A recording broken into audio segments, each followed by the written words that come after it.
সবাইকে স্বাগত। আপনারা যারা পরীক্ষা দিবেন আপনাদের পরীক্ষাটি লিখিত হবে। আপনারা যারা সিভিল সার্জন কার্যালয়ে পরীক্ষা দিবেন আমি আবারও বলি আপনাদের পরীক্ষাটি লিখিত হবে।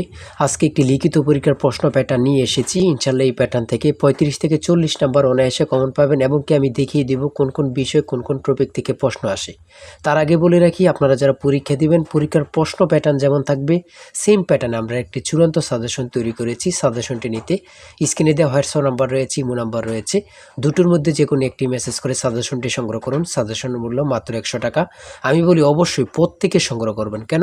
পরীক্ষার প্রশ্ন প্যাটার্ন যেমন থাকবে সেম প্যাটার্নে আমাদের সাজেশনটি রচিত, সম্পূর্ণ আপডেট একটি চূড়ান্ত সাজেশন। শুধু তারাই আমাদের সাজেশনটি সংগ্রহ করে A to Z পড়ে যাবেন, ইনশাল্লাহ আপনি পরীক্ষায় উত্তীর্ণ হয়ে যাবেন। আমি আবারও বলি যারা পরীক্ষা দিবেন প্রত্যেকে 100 টাকার বিনিময়ে হলেও সাজেশনটি সংগ্রহ করবেন। এই সাজেশনের বাইরে আপনাকে আর কিছুই দেখতে হবে না। ঠিক আছে, আমি মূল কথায় চলে আসি। এখানে লিখিত পরীক্ষা কি, সিভিল সার্জন কার্যালয়ে লিখিত পরীক্ষাটা কি এটাকে বুঝতে হবে। কারক থেকে, এক কথা প্রকাশ থেকে, বিপরীত শব্দ, সন্ধি বিচ্ছেদ, ইংরেজি পার্ট থেকে, প্রিপোজিশন, আর্টিকেল, ভয়েস থেকে থাকবে, ট্রান্সলেট অবশ্যই থাকবে, শর্ট করে একটি প্যারাগ্রাফ থাকবে, তারপরে গণিত, সর্বশেষ সাধারণ জ্ঞান থাকবে। লিখিত পরীক্ষা মানে এতটুকুই, কথা বোঝেন কিন্তু। হ্যাঁ, আমি এখন সম্পূর্ণ প্রশ্নটা সমাধান করে দেখিয়ে দিচ্ছি। দেখেন, প্রথমে রয়েছে কি 1 নম্বরে কারক ও বিভক্তি নির্ণয় করুন। এখানে ফার্স্টটা থাকবে, ফার্স্টটার জন্য আপনাকে 5 নাম্বার দেওয়া হবে। হ্যাঁ, তারপরে 2 নম্বরে রয়েছে বাক্য সংক্ষেপণ করুন। আমি শুধু টপিকগুলো দেখিয়ে দিচ্ছি, আপনারা এগুলো বুঝলে এগুলো অনুযায়ী পড়বেন, আপনাদের জন্য যথেষ্ট। আর যারা বোঝেন না এবং কি কোথায় থেকে সংগ্রহ করবেন, এখানে ওখানে সার্চ করে লাভ নেই। আর শুধু আমাদের সাজেশনটি সংগ্রহ করে আপনি শুধু A to Z পড়ে যান, সকল তথ্য ওখানে দেওয়া আছে, প্রত্যেকটি প্রশ্নের ব্যাখ্যাও সমাধান সহ পেয়ে যাবেন। ঠিক আছে, বাক্য সংক্ষেপণ করুন। হ্যাঁ, এখানে 5টা দেওয়া থাকবে, 5টার জন্য 5 নাম্বার। তারপরে 3 নম্বরে রয়েছে অর্থসহ বাক্য রচনা করুন। এখানে 5টা থাকবে, 5টার জন্য 5 নাম্বার, অথবা যতটা থাকে 2টা থাকলে 2টার জন্য 2 নাম্বার আপনাকে দেওয়া হবে। তারপরে 4 নম্বরে রয়েছে সমার্থক শব্দ লিখুন। এখানে 2টা দেওয়া হয়েছে, 2টার জন্য 2 নাম্বার। তারপরে থাকতে পারে প্রবাসী আয় বৃদ্ধিতে করণীয় বিষয়ে সংক্ষিপ্ত প্রবন্ধ রচনা করুন, অথবা এখানে থাকতে পারে যে বর্ষাকাল সম্পর্কে কিছু লিখুন, শীতকাল সম্পর্কে কিছু লিখুন, এগুলো থাকতে পারে। তাই বলি অবশ্যই আমাদের চ্যানেলটি সাবস্ক্রাইব ও পেজটি ফলো দিয়ে রাখবেন। কেন? পরীক্ষার নোটিশ, পরীক্ষার রেজাল্ট, পরীক্ষার প্রশ্ন সমাধান, যাবতীয় সকল তথ্য সবার আগে আমরা ভিডিও আপলোড দিয়ে রাখি। আপনি যদি চ্যানেলটি সাবস্ক্রাইব, পেজটি ফলো দিয়ে রাখেন, সবার আগে চলে যাবে আপনার কাছে নোটিফিকেশন।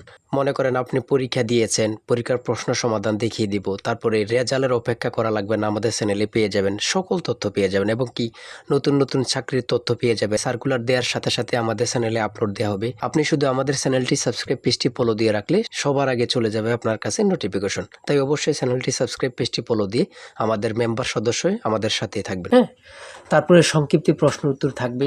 ফ্লুরাল ফর্ম কি, তারপরে নাউন থেকে থাকবে, তারপরে প্রিসিপ ফর্ম থেকে থাকবে, তারপরে ক্যাটল কোন ধরনের নাউন, এগুলো থেকে 4 থেকে 5 নাম্বার এখানে থাকবে। ঠিক আছে, তারপরে এখান দিয়ে রয়েছে আপনাদের পূর্ণরূপ থেকে 2 থেকে 5 মার্ক অবশ্যই থাকবে। আপনারা পূর্ণরূপ দেখে যাবেন। ঠিক আছে, পূর্ণরূপ থেকে অবশ্যই থাকবে। হ্যাঁ, তারপরে রয়েছে প্রিপোজিশন থেকে। প্রিপোজিশন থেকে 5টা থাকবে, অর্থাৎ আপনার যতটি প্রশ্ন থাকবে প্রত্যেকটি প্রশ্নের মান কিন্তু 1 নাম্বার করে। হ্যাঁ, প্রিপোজিশন থেকে 100% শিওর থাকবে। তারপর 8 নাম্বারে দিয়েছে write the meaning of following verbs. ঠিক আছে, এখানে 5টা দেওয়া থাকবে, 5টার জন্য 5 নাম্বার। হ্যাঁ, তারপরে থাকবে একটি প্যারাগ্রাফ, শর্ট করে ইংরেজিতে একটি প্যারাগ্রাফ কিন্তু আপনাদের থাকবে। ঠিক আছে, শর্ট করে একটি ইংরেজিতে প্যারাগ্রাফ থাকবে। জলবায়ু পরিবর্তন, এখানে দেয়া আছে ক্লাইমেট চেঞ্জ, জলবায়ু পরিবর্তন, অথবা অন্যান্য প্যারাগ্রাফও থাকতে পারে, ট্রি প্ল্যান্টেশনও থাকতে পারে, লোডশেডিংও থাকতে পারে। হ্যাঁ, এগুলো থাকতে পারে। 5 নাম্বারের জন্য শর্ট করে একটি প্যারাগ্রাফ লিখবেন আপনারা। আমাদের সাজেশনের প্রত্যেকটি প্রশ্নের ব্যাখ্যা ও সমাধান সহ কিন্তু পেয়ে যাবেন। তারপরে গণিত অংশ 10 নম্বরে রয়েছে 500 মিটার লম্বা একটি ট্রেন 30 কিলোমিটার ঘন্টা গতিতে চলছে। 250 মিটার লম্বা একটি স্টেশন অতিক্রম করতে ট্রেনটির কত সময় লাগবে। এখানে কিন্তু ব্যাখ্যা সহ দেওয়া আছে, প্রশ্নটির সমাধান সহ দেওয়া আছে, আপনারা এটা দেখে নিন, দেখে নিলে বুঝতে পারবেন। ঠিক আছে, প্রত্যেকটা অঙ্কের মান কিন্তু পাস করে। হ্যাঁ, তারপরে 11 নম্বরে আরেকটি অঙ্ক দিয়েছে x - 1x = 3 হলে x⁴ প্লাস 1/x⁴ কত। এই অঙ্কটা কিন্তু সহজ। হ্যাঁ, আপনারা যদি বোঝেন এই অঙ্কটা কিন্তু সহজ, এখানে সমাধান দেওয়া আছে, আপনারা দেখে নেন।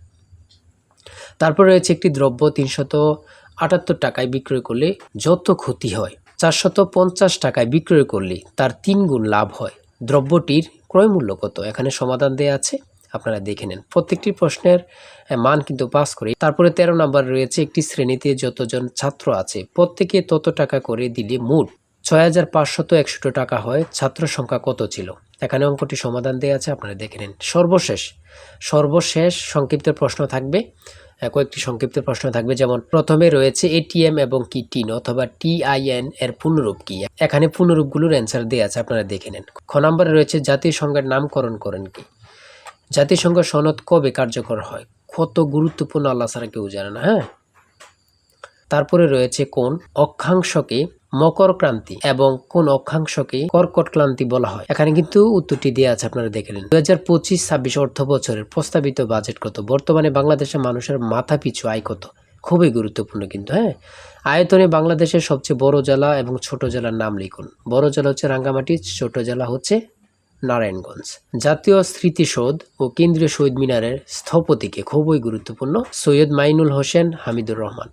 পদ্মা নদী বাংলাদেশের কোন জেলা দিয়ে প্রবেশ করেছে? বাংলাদেশ ও মায়ানমারকে বিভক্তিকারী নদীর নাম কি? খুবই গুরুত্বপূর্ণ। আইসিসি এবং পিপা এর সদর দপ্তর কোথায় অবস্থিত? দুবাই, সংযুক্ত আরব আমিরাত, জুরিক, সুইজারল্যান্ড। তারপরে রয়েছে 2024 সালে শান্তিতে নোবেল পুরস্কার পেয়েছেন কে? তিনি কোন দেশের নাগরিক? তিনি হচ্ছে জাপানের নিহন হিদানোকিও। তারপরে সর্বশেষ যে প্রশ্নটি রয়েছে, বাংলাদেশের জাতীয় পতাকার ডিজাইনার কে? জাতীয় পতাকার দৈর্ঘ্য প্রস্থের অনুপাত কত? মানে কত পরীক্ষায় যে আসছে আল্লাহ ছাড়া কেউ জানে না। সেটা হচ্ছে কামরুল হাসান, 10:6 বা 5:3। ঠিক আছে। আর আমি বলে রাখি, এই জিসান স্যারের চূড়ান্ত সাজেশন কিন্তু এই নাম্বার হোয়াটসঅ্যাপ ইমো আছে, এই নাম্বারটা হোয়াটসঅ্যাপ আছে, ইমো আছে। দুটোর মধ্যে যে কোনো একটি মেসেজ করে, অর্থাৎ হোয়াটসঅ্যাপে মেসেজ করে সাজেশনটি সংগ্রহ করতে পারবেন, ইমোতে মেসেজ করে সাজেশনটি সংগ্রহ করতে পারবেন। আমি বলি প্রত্যেকে আমাদের সাজেশনটি অবশ্যই সংগ্রহ করবেন। আজকের ভিডিও এই পর্যন্ত। আর অবশ্যই আপনার যে কোনো তথ্য জানতে কমেন্টে লিখুন, সাথে সাথে রিপ্লাই পাবেন। আর অবশ্যই আমাদের সাজেশনটি সংগ্রহ করে A to Z পড়ে যাবেন, পরীক্ষায় উত্তীর্ণ হয়ে যাবেন। আজকের ভিডিও এই পর্যন্ত। সবাই ভালো থাকবেন, সুস্থ থাকবেন। আল্লাহ হাফেজ।